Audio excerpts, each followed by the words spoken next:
Namu Myoho Renge Kyo.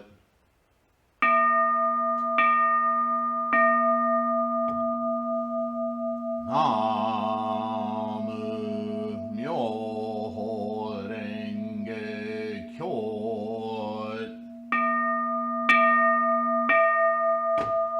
Namu Myoho Renge Kyo.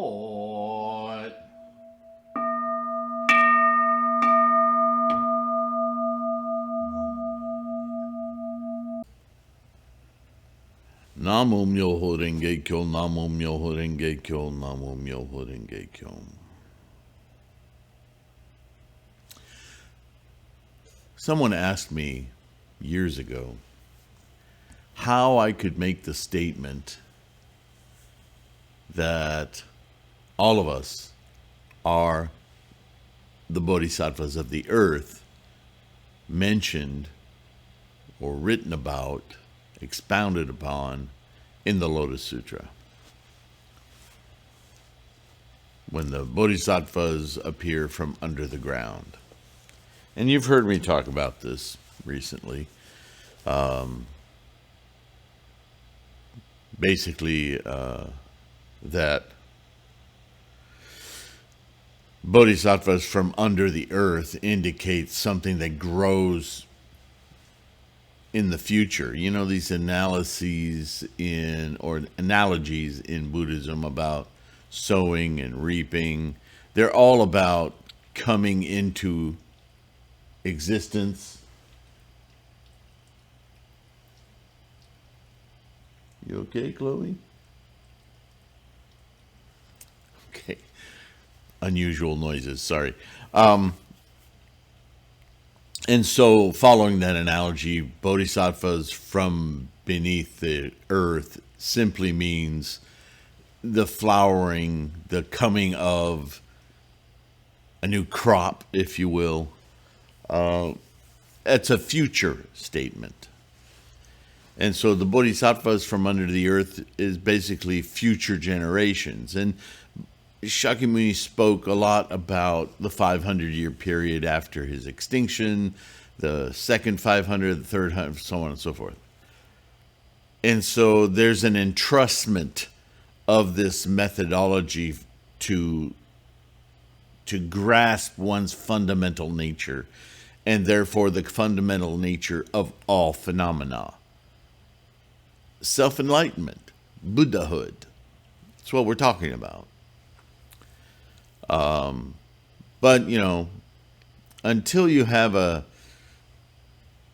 how should I say it, a broad enough understanding of Buddhist teaching, Shakyamuni's writing, or Shakyamuni didn't write, but the written record of the oral teachings of Shakyamuni. Okay, I've said it more correctly now.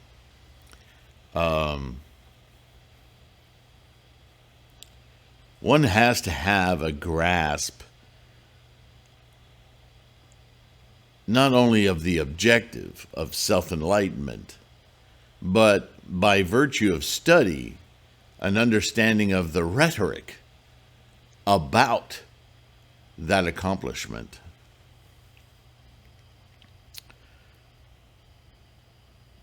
One learns when studying Buddhism that we're always transcending the words, that the words are problematic, that when we sing a song, we inculcate the meaning in our action of singing.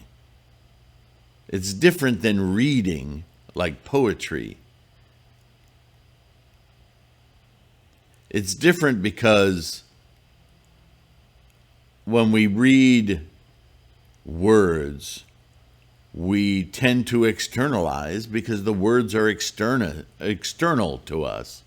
And so we keep thinking about, what did he mean? What did she mean?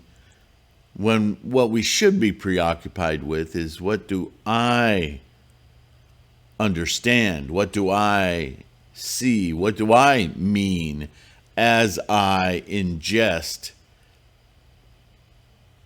and instantiate these words in my mind? Which is something I contend with all the time, is that these songs are written in the first person for this reason. You may read the words, I, Shakyamuni, do this, or when I was, or when I will be. But if you say those words and you own them, then it is you speaking as Buddha. That's a critical thing, which, again, I don't want to. It speaks directly to the practice of chanting, chanter, singing, invoking this truth in our personal local mind. This is why the Lotus Sutra is the culminating teaching of all of Shakyamuni's teachings, because in this particular sermon, I do this, I see this, I embrace this. It's a self-enlightenment.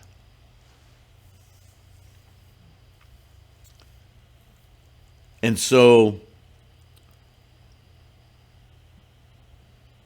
more broadly, as we study Buddhism, it's important to never lose sight, never lose the perspective that the stories in Buddhism, the expedient means in Buddhism, is about states of the mind.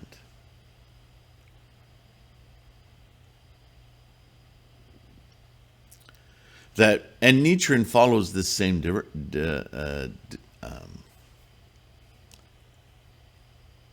methodology.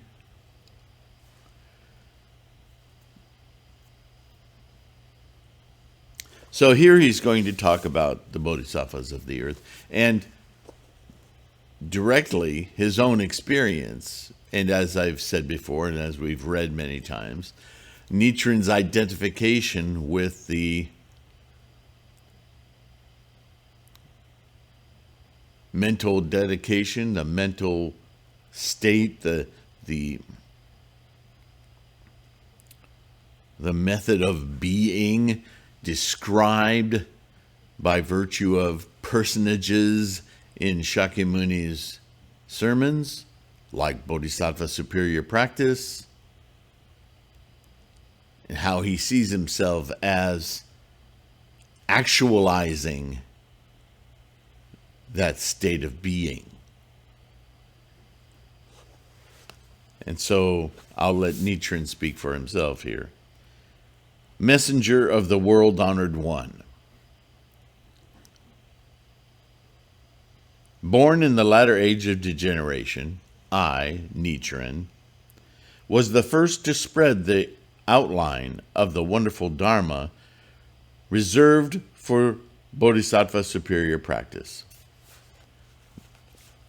Now, see, this is where people can easily get confused, because this sounds, in the English, that Nichiren is talking about himself. I mean, he's saying, I, Nichiren.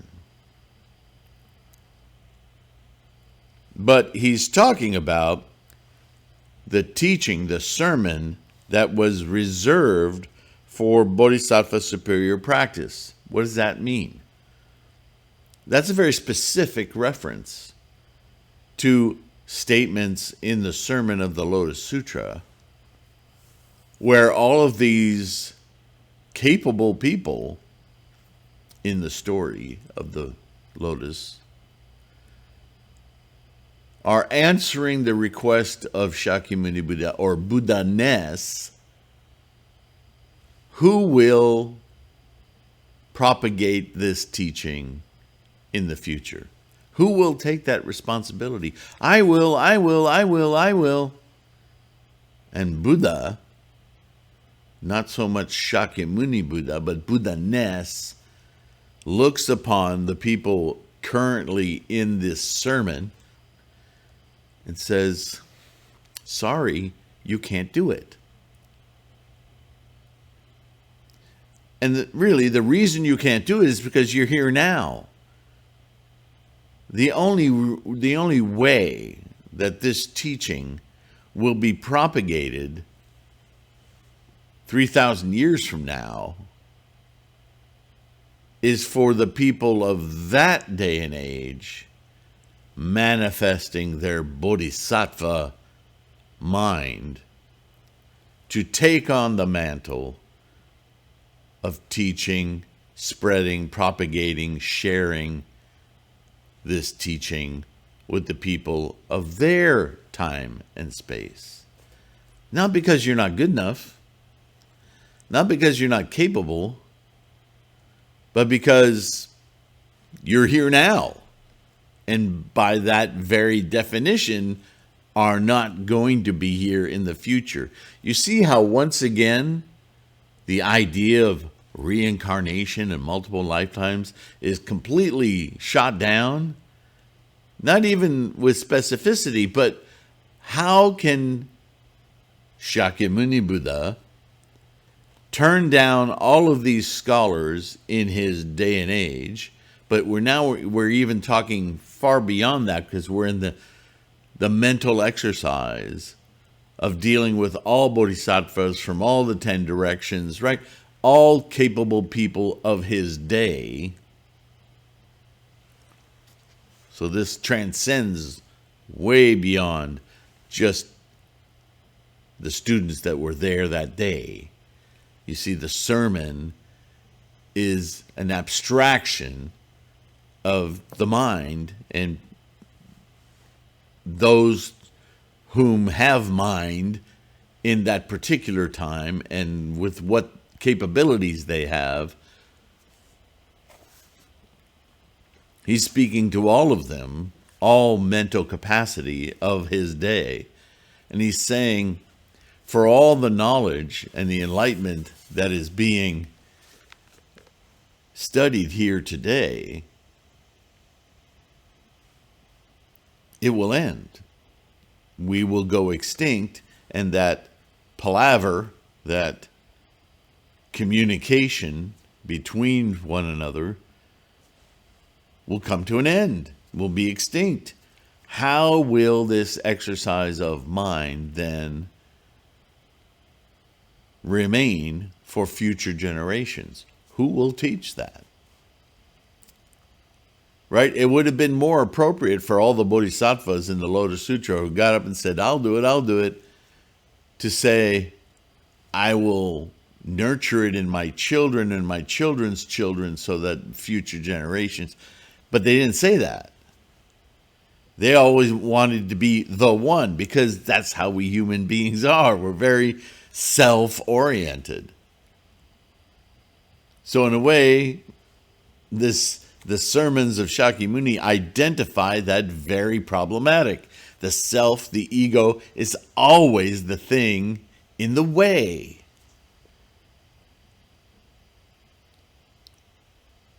So Shakyamuni transcends that by teaching that he will ensure that these teachings are bequeathed to future, far future generations that we haven't even seen in our time or conceived of in our lineage, because they come up from under the earth.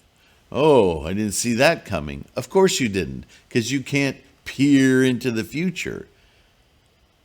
But I am accounting for it. I am accounting, Buddha, for future. No ego here. Just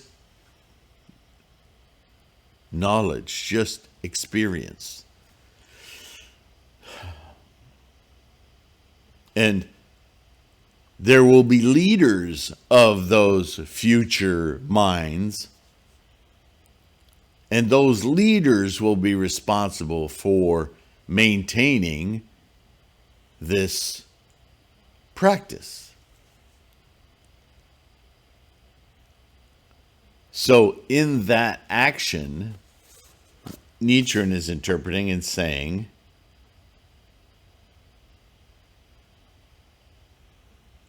that the teachings of the future generations are reserved for Bodhisattva superior practice, or Bodhisattvas of the earth, or reserved, in other words, to be maintained and promulgated as they are today in that future time. That is their responsibility and activity. They're not simply repeating, they are instantiating.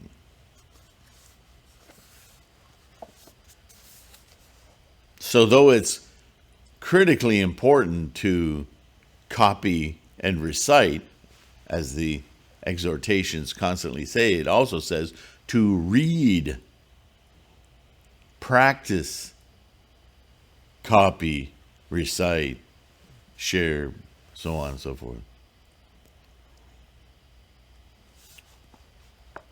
So this is how Nichiren is speaking. Understand that there's always this seesaw between the story of how to do this and the way it's being inculcated into personal responsibility. Yeah? Born in the latter day of generation, a definition of Shakyamuni's teachings, I, Nichiren, was the first to spread the outline of the wonderful Dharma reserved for Bodhisattva superior practice. Not I, Nichiren, am the Buddha. Not I, Nichiren, am the first one to talk about Buddhism in Japan. But I, Nichiren, am the first to spread the doctrine reserved for Bodhisattva superior practice. In other words, going back to the origin, without all of the machinations and manipulations of the sects that are in Japan today, or in the world today for our time, right? I, Sifu Sylvain, am promulgating the wonderful Dharma that was reserved for this age, with my mentor, my guiding principles from Nichiren, the Lotus Sutra Buddhism. I was also the first to inscribe the Great Mandala, with Shakyamuni Buddha appearing in the lifespan of the Tathagata chapter of the essential section of the Lotus Sutra, the Buddha of many treasures who emerged in the Stupa of Treasures chapter of the theoretical section, and Bodhisattvas from the earth in the emerging from the earth chapter. That's a long sentence, but what he's describing is that in his responsibility as a bodhisattva from under the ground, bodhisattvas of the earth, that future bodhisattva discussed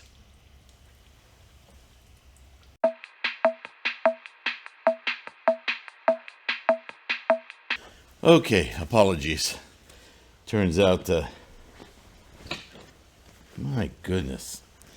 Turns out I overwatered some plants this morning, and they were overflowing and dripping onto the floor. So had to take care of that. Anyway,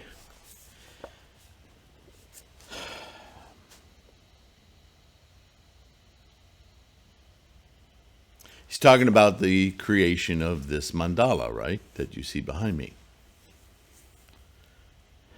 And he's describing, it's important to understand, he's describing this mandala, the Great Mandala, right? Displaying Shakyamuni Buddha, a particular Shakyamuni Buddha, the Shakyamuni Buddha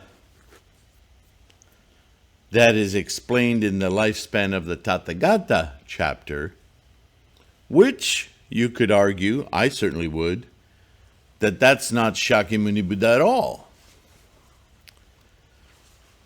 but that is the Buddha-ness that Shakyamuni became awakened to, enlightened to.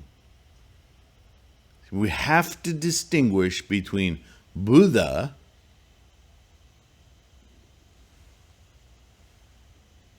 and Shakyamuni as the man who inculcated that mental state into his daily life, which is what we're all emulating Buddhahood. And so what Nichiren is saying is, I've created a mandala of that very thing. The components of Myoho, Renge, Ge, and Kyo that are the sermon of the Lotus Sutra, the teaching, the self-propagating, the methodology for doing exactly as Shakyamuni has done to reach, awaken, and perceive, experience this life, all life, through this mental capacity, the ninth consciousness,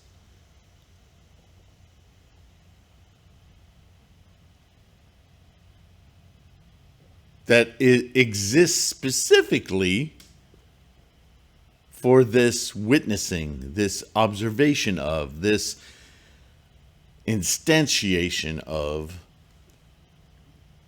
the fundamental processes of the universe, life itself, all phenomena. Of course, including self, including us. What is this life? And how are we experiencing it?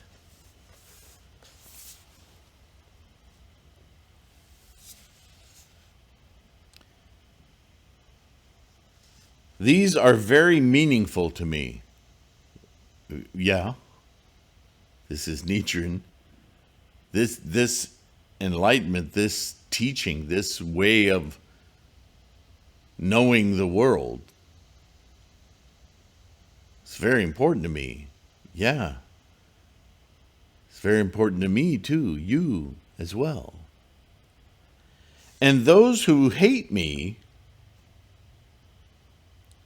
cannot affect my enlightenment, no matter what power they hold.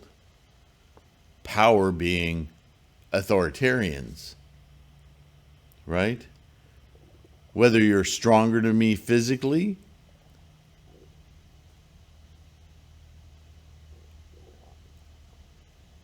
or you own the land that I live on and you withhold food from me, whatever your power is to affect my life, you cannot affect my Buddha, my enlightenment, because it's not mine. It's reality at such a profound level that you either perceive it or you don't. Do what you will to this manifestation of karmic momentum that my self, my body is. You cannot remove enlightenment from my mind. You can make it difficult, but you can't affect that Buddhahood. You can't. Because you are a manifestation as well, right? The hidden text. Therefore, the transgression of exiling me to this remote island, he's writing this from Sado, will never disappear for incalculable kalpas or eons. So the mistake that his enemies, his Yeah, his enemies are making in exiling him, in speaking poorly of him, in trashing him, in trying to have him killed, in all of this is an expression of their lower realms, right?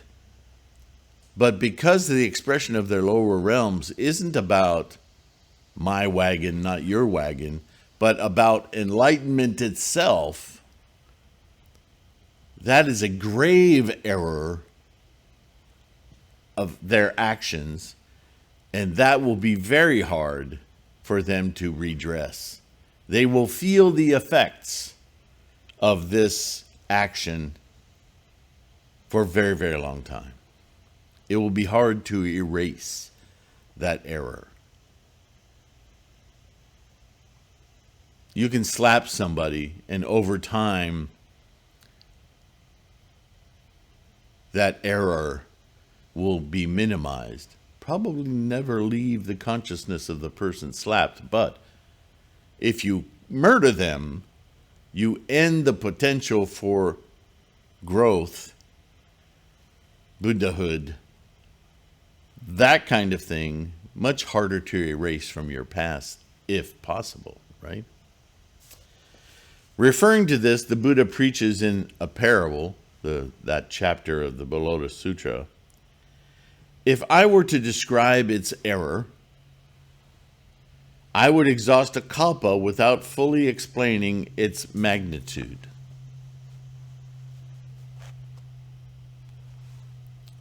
The merit of your offerings to me and becoming my follower, on the other hand, cannot be fully comprehended even with the Buddha's wisdom.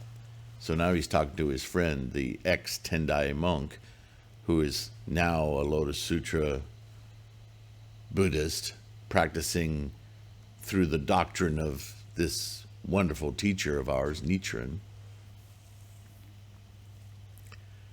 To commit to Myoho Renge-kyo, to commit to Buddhahood,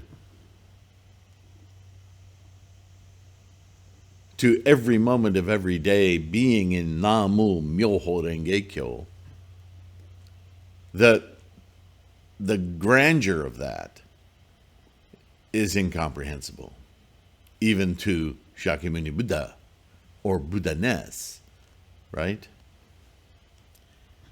Therefore, it is preached in the Medicine King Bodhisattva chapter, quote, even the wisdom of the Buddha cannot measure the extent of such merit.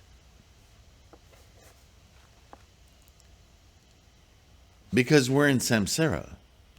And for us to commit to Buddha-ness requires tremendous effort.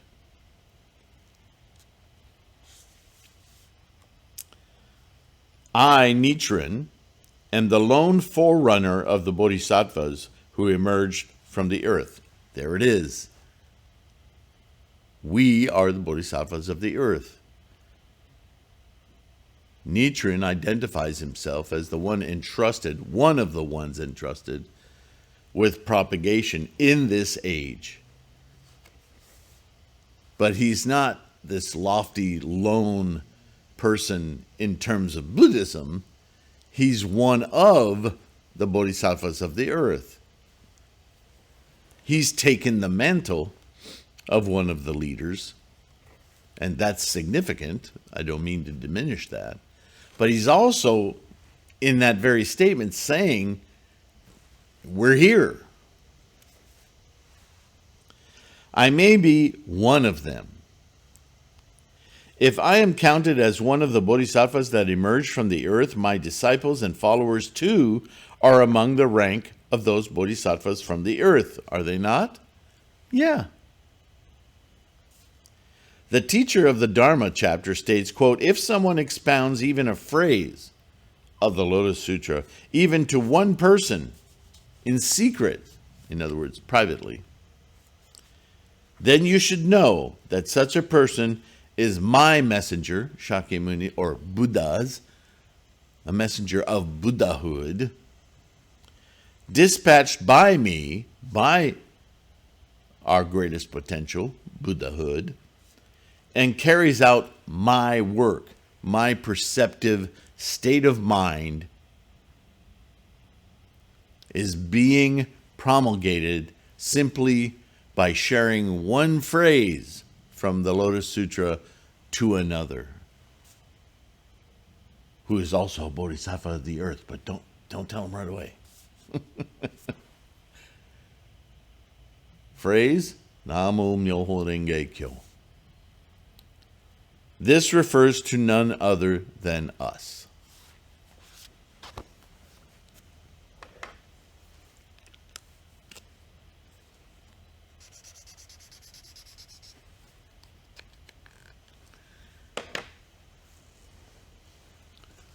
This is your practice.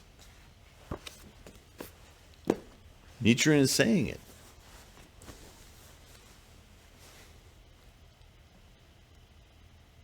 He's helping, he's leading best he can, all the scholarship. He's created this tool, this ultimate tool, to make it super easy for us to focus on that mental attribute of Honzon, of the one great vehicle to invoke our Buddhahood. Namo Myoho Renge Kyo. Thank you, Nichiren. Thank you, Bodhisattvas of the earth. Thank you, Buddha-ness. Thank you for listening, participating. Like, subscribe, share. Use all of the tools that we have available. Threefoldlotus.com. Lots of stuff on the core study materials. The personages of the Gohonzon, or the mandala, if you will. It's a great big document outlining all of the characters on this mandala. It's all there. The bookstore, the mandala store, right? Everything that I can think to provide to round out our study, our depth of understanding of this practice. Don't forget the audio podcasts. You can download wherever you get those. Thank you for being here. I appreciate you immensely. Your courage, your steadfastness. So in that regard, please stay healthy. Be kind to yourself. And I'll see you in the next one. Namo Myoho Renge Kyo. Bye for now.